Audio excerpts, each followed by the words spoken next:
Everyone remembers when Adidas dropped Kanye. Almost nobody noticed when they started winning without him, until suddenly, they were everywhere again. This is FC Explains.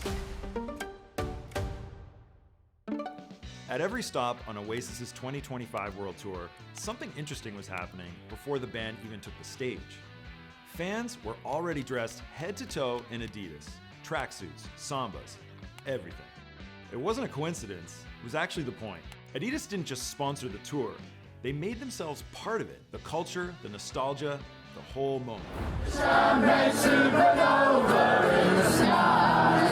Then, after a series of collaboration designs, Bad Bunny launched his own signature shoe at the Super Bowl halftime show this year.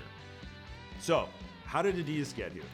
After losing one of the most lucrative partnerships in brand history, how did they end up more culturally relevant than ever?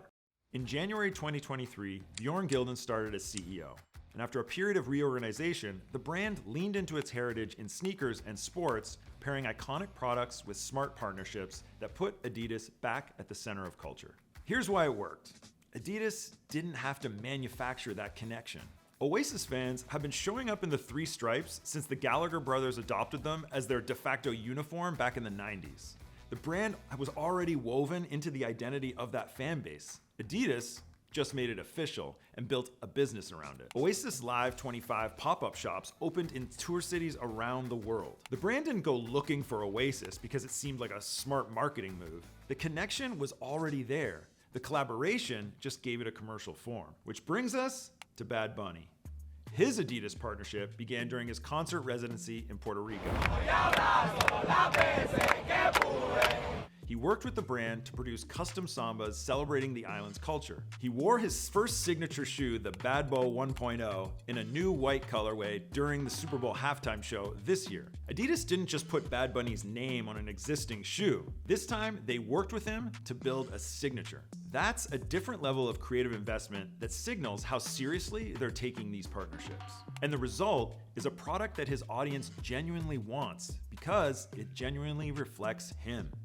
This isn't a brand chasing streetwear hype, it's a brand that believes its athletic heritage is worth something in luxury spaces and that the right creative partner can prove it. To understand how it happened, I spoke to Alistair Willis, who joined Adidas in 2022 as Chief Creative Officer. His connection to the brand goes back to 2005 when he helped develop Adidas by Stella McCartney. He previously worked as creative director of British fashion brand Hunter, known for its rubber boots worn everywhere from farms to festivals. Willis told me that a successful collaboration is more than just a licensing play.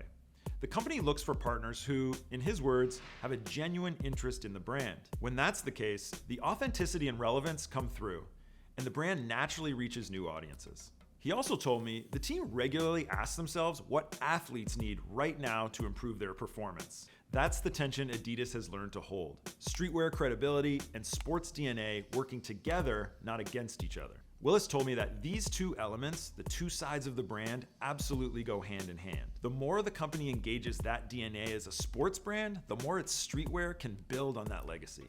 Now, Adidas is entering one of the most concentrated periods of global sports visibility in its history. The 2026 FIFA World Cup will be hosted across the United States, Canada, and Mexico, the largest World Cup ever in terms of both teams and audience. A ton of the tournament's top national teams will be wearing Adidas kits. And the 2028 Olympic Games will be another high-profile time to shine. It's a chance to put its athletic heritage front and center in front of a global audience in one of the most fashion-conscious cities on the planet. Adidas will likely approach both moments the way they've approached everything else recently, not just as sponsorship opportunities, but as cultural ones.